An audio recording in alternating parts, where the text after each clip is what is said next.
লো, এই টাকাটা আপনি একটু রাখেন। ভাই থামেন, ভাই আপনার কাছে অনুরোধ, এই বীমা কোম্পানিতে টাকা জমা দিবেন না। কিন্তু কেন?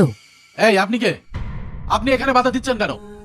বাহ স্যার বাহ, আমাকে চিনতে পারছেন না? সেই 10 বছর আগের কথা মনে করেন তো। স্যার আসবো?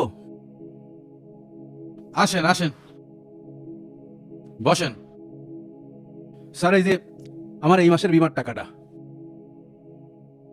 1 2 3 4 5 6 স্যার, আর 2 বছর পরে তো আমার বীমার মেয়াদ পুড়ে যাচ্ছে। আমার মেয়েটার বিয়ের কথাও হচ্ছে, টাকাটা ঠিক মতো পাবো তো?